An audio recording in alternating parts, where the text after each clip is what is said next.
반갑습니다. 민수입니다. 오늘은 연예인 사주풀이 한번 오랜만에 해볼게요. 재벌집 막나들의 지금 주연으로 출연을 하고 있는 배우 송중기 씨 사주를 간단히 해볼게요. 송중기 씨 같은 경우는 지금 사주에 금으로 태어났는데 사주에 금이 너무 많죠. 한마디로 나랑 똑같은 아바타가 사주에 너무 많다. 그리고 이 신금이 유금을 보면 이게 홍염살이거든요. 홍염살. 이걸 사전적 의미로는 보시면 신살의 하나이다. 외모가 화려하고 풍류를 즐기고 특히 여자 사주에는 신살이 있으면 다장다감하며 주생을 좋아하고 풍류인이다. 홍염은 남몰래 밀통하여 사생활을 낳는 일이 있다고 하는 신살이다. 이렇게 나와 있거든요. 이건 사전적 의미고 간단하게 한 줄로 설명을 하자면 그냥 이성을 유혹하는 스킬이다.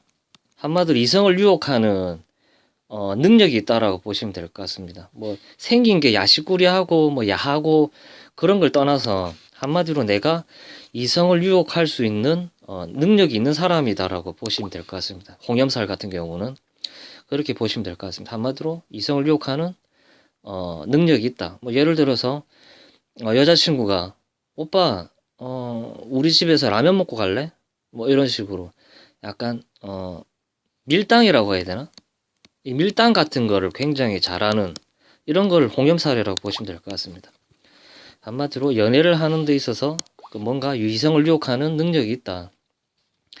그리고 송중기 씨는 본인이랑 똑같은 글자가 너무 많죠, 사주에. 이런 경우는 뭐 친구가 많다고 할 수도 있고 경쟁자가 많다고 라고 할 수도 있겠죠. 비경급제는 경쟁자이기 때문에 경쟁자가 많으면 거의 프로로 보시면 되거든요. 어떤 분야에서 프로페셔널이다. 왜 프로페셔널이냐면 경쟁을 통해서 내가 경쟁을 통해서 재물이든 명예든 이런 걸 얻어올 수 있는 능력이 강하다라고 보시면 될 것 같습니다. 한마디로 밀어붙이는 힘이 강하다. 그리고 사주에 경쟁자가 많으면 뺏고 빼앗는 논리가 강하거든요. 그렇기 때문에 내가 뺏기기 전에 남의 것을 빼앗아 와야 되겠다. 뺏기기도 하고 빼앗기도 하고 그것을 비경겁제라고 하거든요. 한마디로 사주의 경쟁자가 너무 많으면 경쟁을 해서 이 사람을 이겨야 되기 때문에 어쩔 수 없이 프로가 될 수밖에 없는 그렇기 때문에 사주에 비경급제가 있는 분들은 거의 어떤 분야의 프로로 보시면 될 것 같습니다. 프로. 비경급제는 프로의 별이다. 예를 들어서 내가 100m 달리기를 하는데 100m 달리기를 하는데 사주에 비경급제가 없는 사람은 혼자서 뛰고 사주에 비경급제가 있는 분들은 둘이 뭐 최소한 두세 명이서 뛰겠죠. 그렇기 때문에 내가 이겨먹기 위해서는 열심히 할 수밖에 없겠죠. 지금 이 만화의 한 장면인데 달려라 한이죠. 한이 같은 경우는 덩치도 작고 키도 작고 피지컬도 약하죠. 근데 나엘이는 키도 크고 피지컬도 좋고 근데 결론은 한이가 나엘이한테 이기죠. 육상 경기에서. 그것은 한이 사주에 비경급제가 있다라고 봐야 되겠죠. 뭐 엄마를 위해서 뛴다라기보다는 제가 봤을 때는 한이 같은 사주들은 사주에 비경급제가 있기 때문에 경쟁의 논리에 탁월하고 내가 경쟁을 해서 이겨야 되겠다라는 그런 논리가 강한 거죠. 한마디로 나엘이 입장에서 한이도 겁제죠. 겁제, 경쟁자. 이런 라이벌이 있어야만 아무래도 능력 개발을 하는데 크게 그게 되겠죠.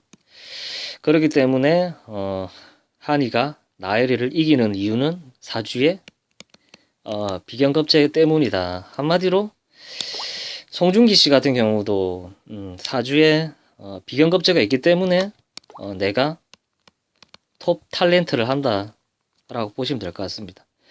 한마디로 수많은 경쟁자와 함께 하면서 내 능력이 키워진 뭐 그런 스타일이라고 보시면 되겠죠.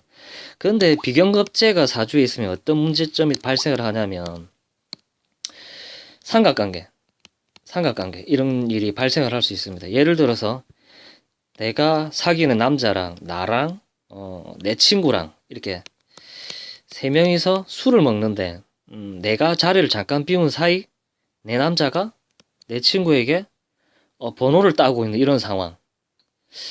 내가 화장실에 갔다 왔더니 약간 쎄한 분위기를 연출하고 있고 이런 한마디로 사주에 비경겁제가 너무 많으면 알게 모르게 내가 사귀고 있는 사람, 내가 만나고 있는 사람이 내 주변인과 이렇게 이상한 호감을 가지고 남 몰래 이렇게 삼각관계가 발생을 하는 이런 일이 충분히 발생을 할 수 있다라고 보시면 될 것 같습니다. 이 비경겁제가 사주에 많으면 이런 문제점들이 충분히 발생을 할 수 있다라고 보시면 될 것 같습니다.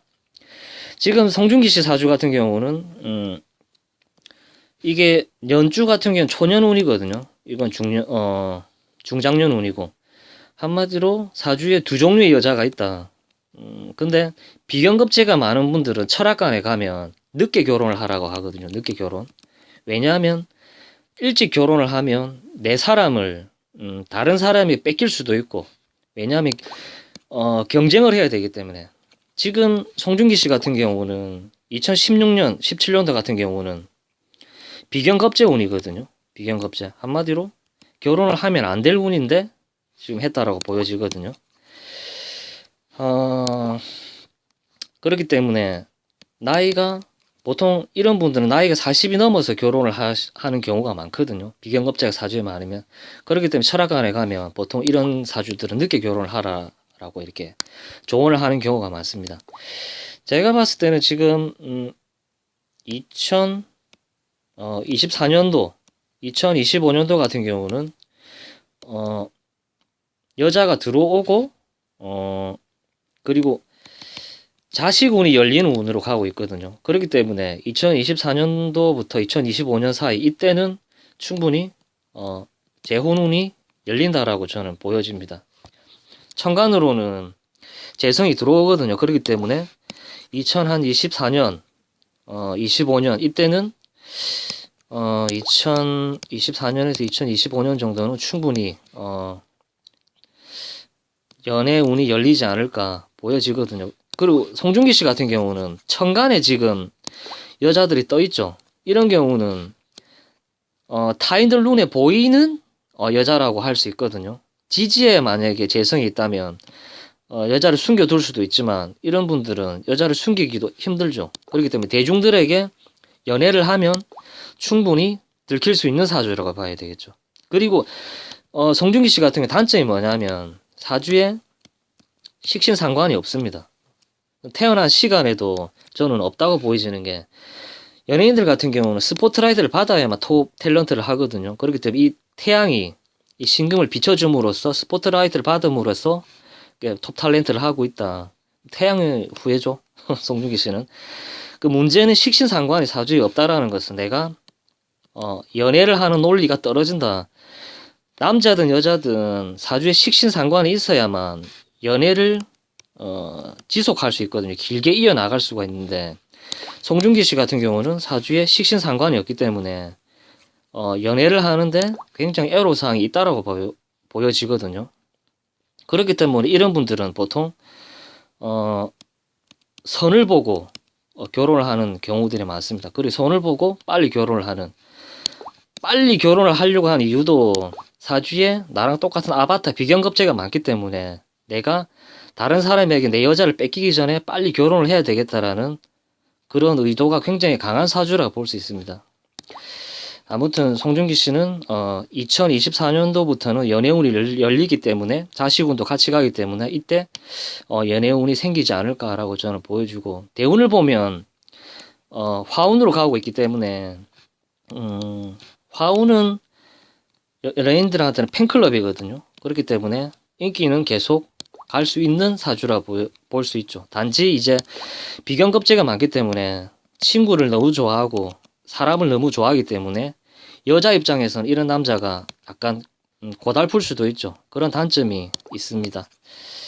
아무튼 2024년도부터는 연애운이 들어오기 때문에 연애를 하시고 결혼까지 이어나갈 수 있는 운이 들어오지 않을까라고 저는 보여집니다. 아무튼 연기를 잘하는 이유도 이 경쟁 의식 때문에 자기가 프로가 될 수밖에 없는 사주이고 그렇다라고 봐야 되겠죠. 아무튼 송중기 씨 앞으로도 연기 좋은 연기 많이 보여주시고 팬들도 많은 분이니까 승승장구하시고 좋은 사람 만나서 그렇게 결혼을 하셨으면 좋겠습니다. 제2의. 그리고 제가 봤을 때는 송중기 씨처럼 아픔이 있는 사람하고 같이 연결이 될 수도 있다라고 저는 보여집니다. 아무튼 오늘은 송중기 씨 사주를 간단하게 풀어봤습니다. 좋아요, 구독 부탁드릴게요. 좋은 하루 되세요.